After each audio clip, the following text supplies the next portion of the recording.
Diterjang angin kencang, atap fasilitas kesehatan di Kabupaten Pali terbang terbawa angin. Kali ini menimpa salah satu puskesdes yang mengakibatkan berbagai ruangan pelayanan luluh lantah dan tak bisa digunakan. Dengan terpaksa pelayanan untuk sementara dihentikan.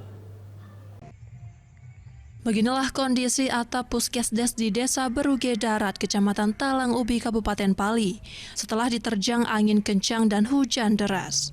Atap puskesdes lepas mengakibatkan plafon ambruk menimpa fasilitas kesehatan di dalamnya, sehingga seluruh ruangan tidak bisa digunakan.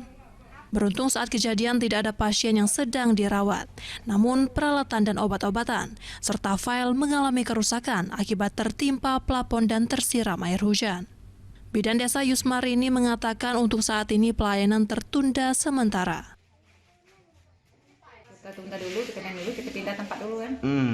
Kapan kejadian ini? Semalam jam 7. Malam. Jadi kena angin ya? Iya. Apa yang rusak-rusak ini, Bu? Hampir seluruh ini, obat-obat ini basah segala. Obat-obatan separuh rusak loh. Hampir separuh, hampir ada yang kerebutan, ada yang tidak.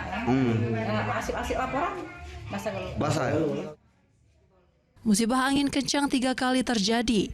Sebelumnya atap ruang VIP RSUD Talang Ubi, kemudian atap gedung administrasi Rumah Sakit Pratama Tanah Abang, dan kali ini atap puskesdes Desa Beruge Darat.